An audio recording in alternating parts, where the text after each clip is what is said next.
So we're driving through Colorado this morning. Just pulled out of Boulder, working our way over towards I-70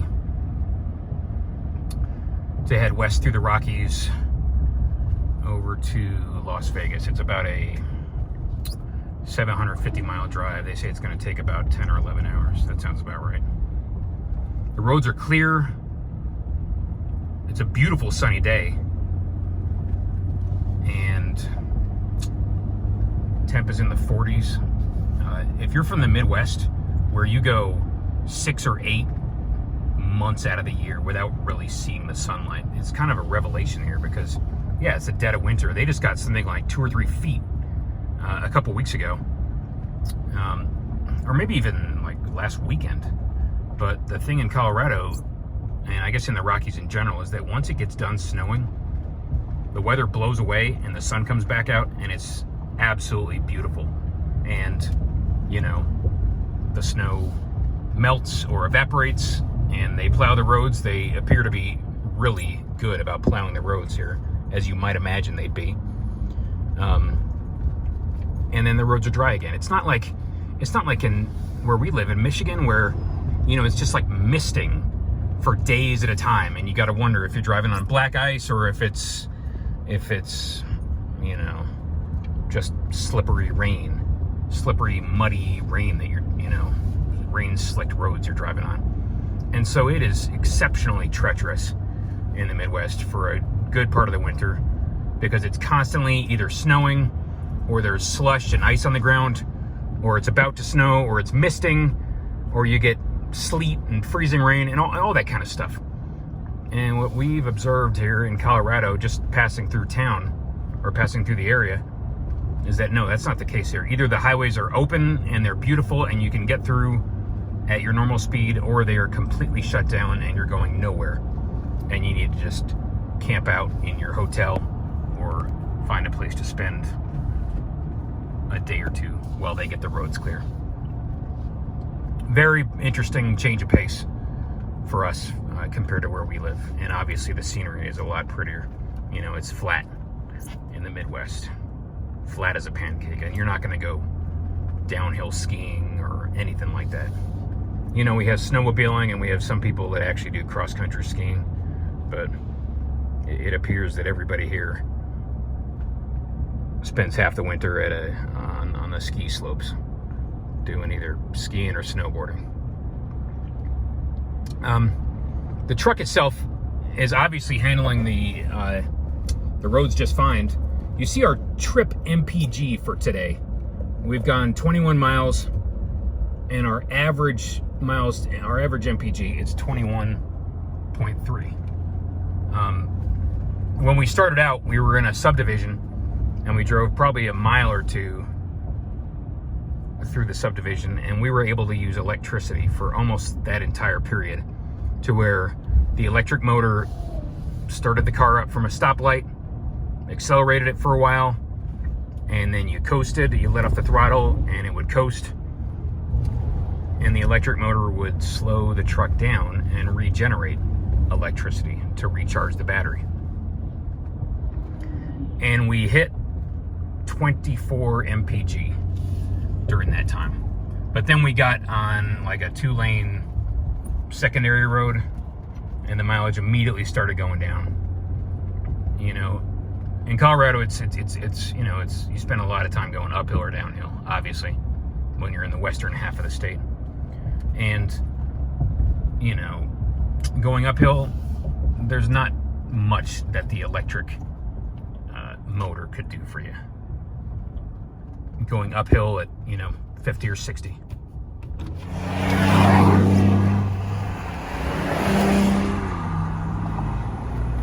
Going downhill, yeah, certainly. Going downhill, it could regen a decent amount. But the problem going downhill is that, you know, sometimes you need more braking power than just the electric motor can provide. And you actually need to do engine braking.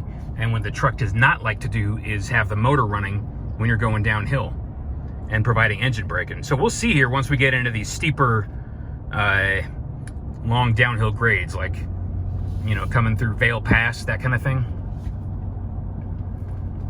we'll see if it eventually lets the engine turn on and do some engine braking for you. Maybe if you've got the cruise control on. And if not, you know, what we don't want to be doing is just riding the brakes for 11 miles down a 7% grade, because that's not what you want to be doing. You don't want to melt your brakes. Not literally, but you don't want to cook your brake pads and ruin your brake rotors just to control the vehicle going down a steep mountain grade. You want to use engine braking. And again, the problem in the Ford is that from what we've seen so far is that when it's going downhill, it really likes to kill the engine and just use the electric motor to slow the truck down. So that's one of those things that remains to be seen. So MPGs, you know, people thinking they're going to be getting 24 miles to the gallon in the city easily with a lot of stop and go and a lot of like what we would call normal acceleration, you know, where you take off from a red light. It's going to be hard to get to hit 24 MPGs. It's going to be really hard. Something else we observe here at higher altitudes, the fact that you've got a turbo on the engine is a great thing. You know, because when we started out this morning at, I don't know, 5,000 and change in terms of our elevation.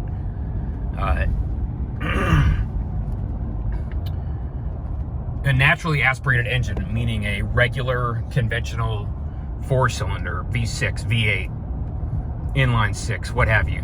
A Prius, you know, like a hybrid car or truck with a non-turbocharged engine will be, at certain points, gasping for breath when you're at this kind of altitude, 5,000. And definitely when you get up into the mountain passes at like 10 and 11,000 feet. For the same reason that,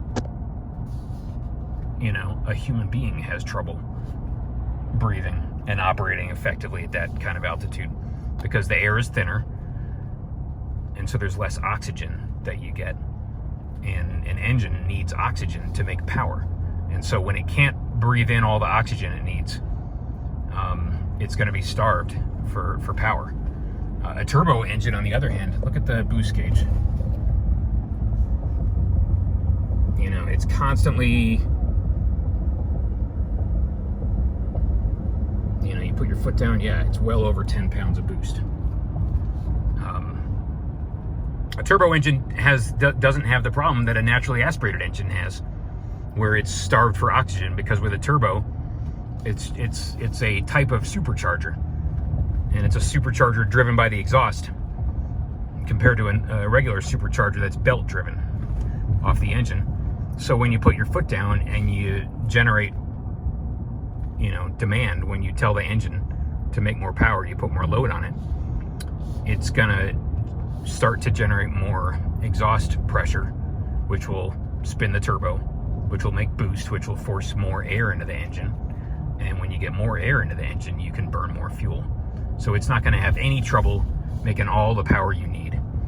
I don't know if there is or is not any power loss in a turbocharged engine at higher altitudes. There may or may not be, you know, in theory. But again, you know, a turbo engine making 15 pounds of boost, that is basically doubling the amount of air that goes into the engine normally. You know, at sea level, you're at like 15 psi, whatever, 14.7, and that's all the air pressure that a normal engine's ever going to get. A turbo engine, if you add 15 pounds of boost to it, that's going to double the air pressure going into it, which will, roughly speaking, double the volume of air going into it, which will mean, you know, at least on paper, you can make somewhere around double the power. So that's the beauty of a turbo engine. You just don't lose power at higher altitudes. And going through the Rockies, especially if you're towing a trailer, you know, we don't have anything hitched up today, but, you know, the F-150 the hybrid, I think it says it'll tow somewhere around 12,000. With conventional towing, it'll tow like 9.2 okay, on a fifth wheel or a gooseneck trailer.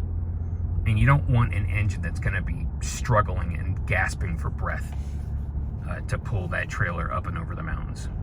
You want an engine that makes all the power you need confidently. You know, this thing combined between the electric motor and the twin turbo V6, it can make something like 430 horsepower combined, 570 pound-feet of torque. That's more power and torque than you're ever going to need. Like in your lifetime, you're not going to run into a situation where you're like, damn, I wish I had more than 430 horsepower. You know, at least a grown-up is. You know, a teenager, yeah. You know, you drag racing and maybe something else can outrun you. But this thing is in like the fives. It'll go 0 to 60 in less than 6 seconds. Somewhere in the mid fives, as far as I understand. For like a 5,000 pound truck, 5,500 pound truck, that's astounding. And the other thing about this engine is that you don't feel it working. You know, it's never struggling. It's always, it tries to stay, from what we've seen, you know, between like 1,500 and 2,000, or maybe 2,500 RPM. That's where it likes to spend most of its time. And it makes all the power you need at those speeds. If you have to wind it up, you know, up to 3,000 or 4,000, you're doing some heavy accelerating, fine. But what you're not going to hear is, it's not going to be making tons of noise, and you're not going to hear it, you know,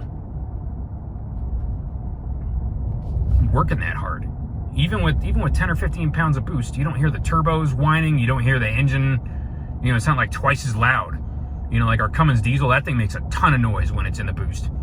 This thing, you know, Ford has done such a good job refining the engine to work in and out of the turbo boost, in and out of the boost, with or without electric assist. It's a very, very well refined package and well developed package. It doesn't like the downshifts and the upshifts. It's not like jerking the vehicle when it shifts up or down. The 10-speed, you know, with some vehicles that are sort of oriented towards fuel economy, you can feel them trying to get into top gear as fast as possible. Turn left onto US 6 West. And it just bugs you because it's constantly trying to get into top gear, which means it's running the RPMs way down, and it won't make the power you need to accelerate it. And so you got to get way into the gas, you know, way into the throttle, and it's just like, no, don't. The car isn't, you know, don't try to fight me, you know. This thing is not going to try to fight you and do something you don't want it to do. If you want to accelerate faster, it's not going to keep trying to upshift and work against you and fight you on that. So, exceptionally well developed and refined engine, transmission, hybrid system. It all just works. You don't have to sit there thinking, what gear am I in? You know, what are the turbos doing? What's the hybrid system doing? It's just working completely transparently in the background. And all you ever notice is that it's got abundant power, and it never hesitates to move when you need it to.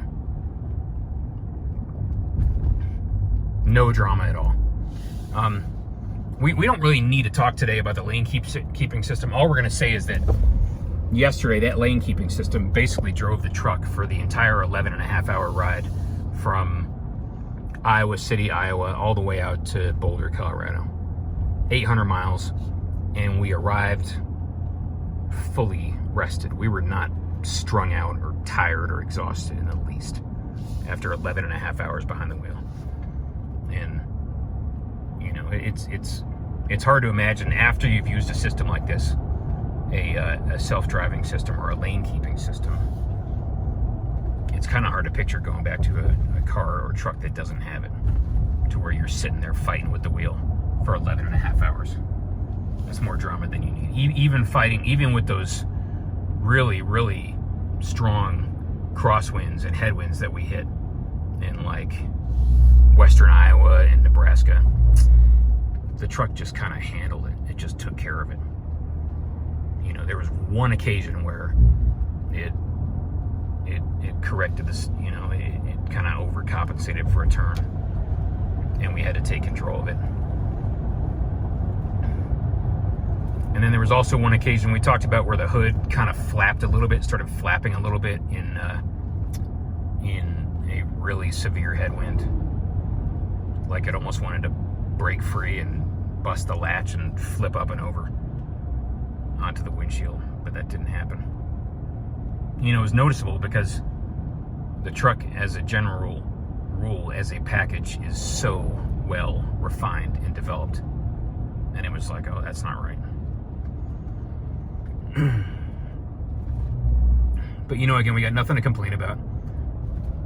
Gas mileage, you know, for the 10th or 15th time, you need to get out of your head.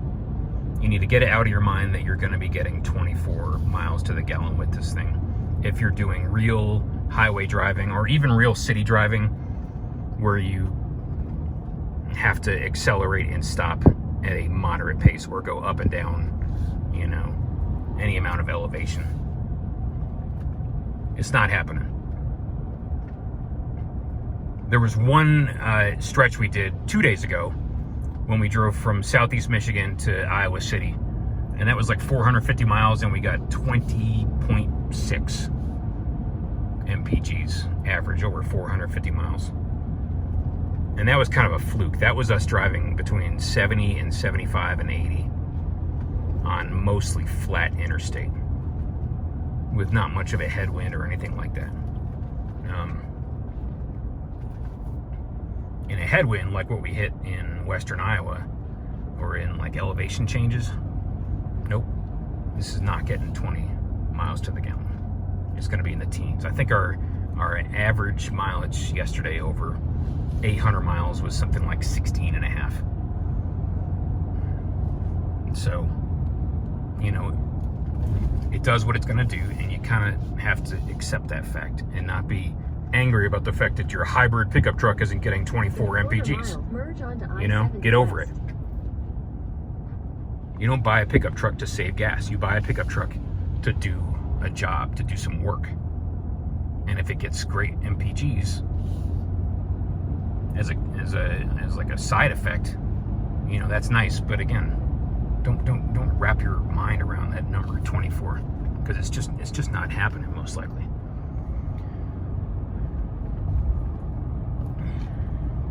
Continue on I-70 West for 476 miles. So anyhow, there it is. We will talk to you again later. Have a great day.